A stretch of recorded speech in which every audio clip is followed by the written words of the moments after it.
Now the market, as we know, is flooded with a lot of Bluetooth speakers, portable ones, but this is a model here that a lot of you recommended to me in some comments of the other speakers and audio that I've covered.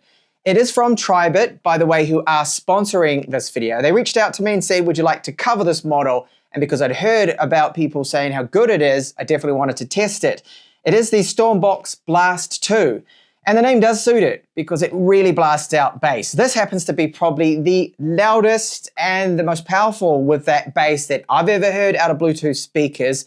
And it's up to 200 watts if you've got it plugged in, 180 watts the output if it's running on its battery, which by the way is very large. It's 80 watt hours, just shy of that, and it will go for 30 hours.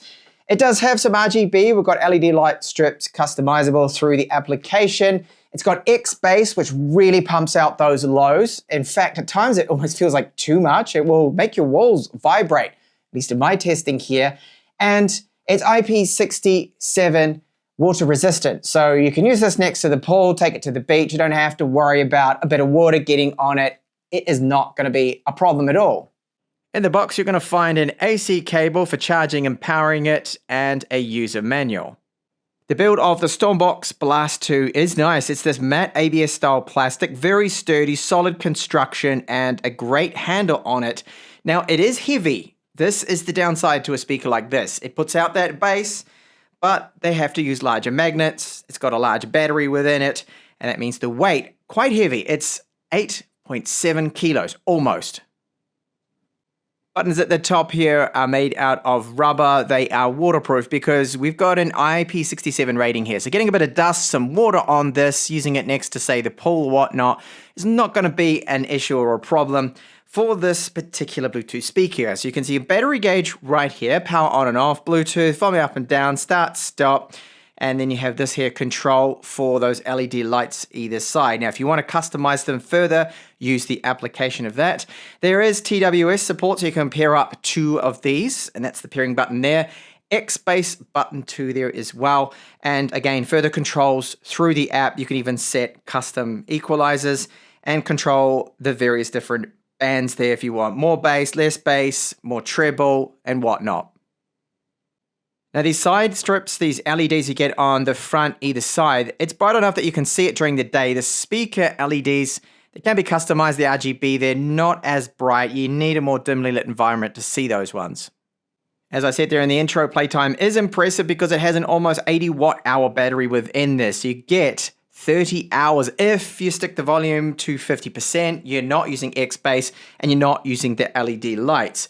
So the woofer that's in the middle, this sub here, this is the diamond-shaped reinforced ribs that it has. A little hard to see. I've got my light blasting into it, but when the LED comes back on, because it's kind of cycling through that, you'll see it a little bit better now here. So that's 80 watts, 45 watt, the mid-range drivers. There's two of those either side. You can just see it lighting up now. And then we have Silk Dome tweeters handling our highs, one there and one over here. Now, the total output is 200 watts when plugged in to AC. It can do the 200 watts. If you're running it on the battery, it's 180 watts. But either way, it really puts out the sound. And if you want to keep that IP67 water resistance to it, then you do need to have this rubber gasket over where the ports are. So just pulling it off, it can be a little bit hard to get off because it's got, well, it's like a double layer that pushes into it to ensure that no water is going to get in. Here we'll find the AC input. So it's using that like infinity type symbol, almost like a symbol 8 plug, very, very common there. And you do have some tweaks here for the volume of our microphones. So there's two mic jacks here. It's going to be great for karaoke. Sorry, no karaoke demo in this video. We've got auxiliary 3.5mm there and some reverb you can add to those microphones there as well. Now there is an input here of 5 volts 2 amps, 10 watt charging with type C, but it's incredibly slow. It's going to take 12 hours. If you're going to charge it with that, do it overnight. Otherwise, plug in here and charge in 5 hours with the AC. There is an output here, 5 volts 2 amps, so only 10 watts, both of those, but it could be used as a battery bank in an emergency. It's still a good option to have both of those. It uses Bluetooth 5.4 and it's the SBC codec. And sadly, AAC doesn't seem to have that there. Now, I'm someone that believes that you don't need something like LDAC for a loudspeaker. It's different when it's in-ears. Yes, I'm all for that, for the lossless audio, hi-fi audio, having the absolute best bit rates and making it just sound amazing. With a loudspeaker, it's a bit different here. So we'll get onto what it does sound like. And I'm really impressed, especially with the power output and the bass that our StormBox Blast 2 delivers. Just before I give you that sample, let me talk a little bit about my time testing it. I've had it for a couple of weeks now. I believe this really does overpower all of the Soundcore stuff that I've been testing. And this is what people recommended to me. They said, you've got to try this. Now trying it, I can see why. This puts out that bass, incredible bass. Now the mids aren't too bad. Their highs really depends on the track. Sometimes I find it a little lacking in the highs, and then other tracks I can really hear those tweeters. Now with a bit of a tweak with the equalizer, you can get this thing to sound, I think, fantastic. Amazing sound from it.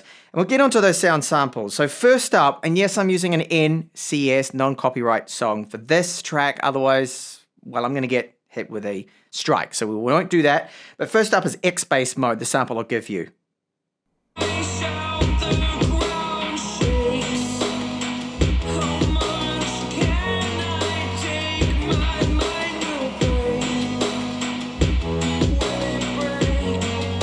Great bass, really powerful. I hope that did come across from my sample. It's never the same as being here in person. Highs are good. You can definitely hear that they are detailed. The vocals are sounding excellent, I think, for a Bluetooth speaker like this. And at times, the X-Bass is almost too much, a little overpowering. I will turn it off now in this next sample, and let's have a listen and see if we can hear the difference.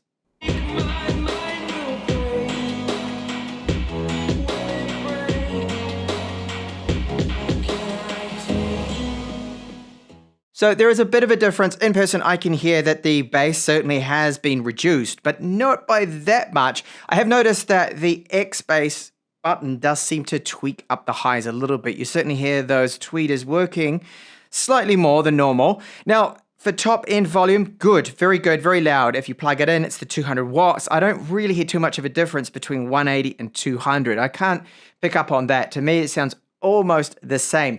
Now, if you do push the volume up to 100%, you're in a party kind of environment, you want to blast out that sound, I sometimes hear a tiny bit of distortion at 100%.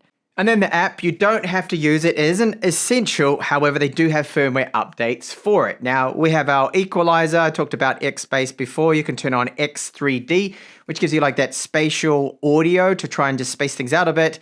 And you have the X-Bass, which is there, audiobook mode, rock, jazz, and for those of you that like to tweak, you can add your own equalizer, which I've done, a custom equalizer where I just upped the highs when I noticed that some areas felt like it was a little lacking. We've still got plenty of bass in there too, if you like that. So under settings here, that's where you'll find a lot of other things there, the auto shutdown, equalizer button, and the firmware update. So firmware upgrade is right there. Your lights, so you can go into the different modes, select those, and customize it. So you can change the brightness, the cycles of rainbows, the areas.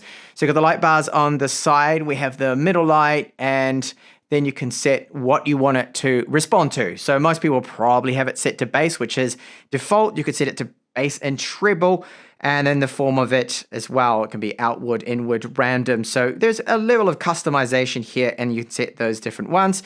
The speaker here controls the volume. You can also have media playback controls through this, and you get battery life there. As I mentioned, it is 30 hours if you run it at 30 hours at 50% volume, but I tend to run quite a bit higher than that, and I'm not having any issues with the battery. It's very hard to kill this battery. It drops down to 60% after using it for half a day, so very good.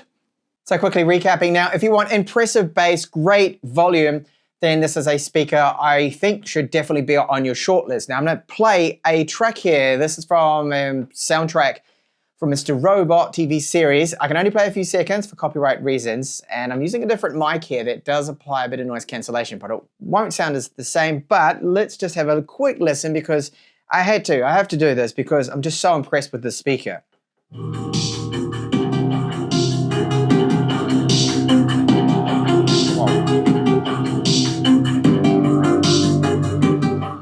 Okay, that's probably going to give me a copyright strike. I hope it won't, but you can hear from that, hopefully, that there are definitely some highs in there, and that bass is impressive. And I got the volume only set to about 50% because it would just overpower my microphone, which is of course designed for vocals, not for these kind of frequencies here.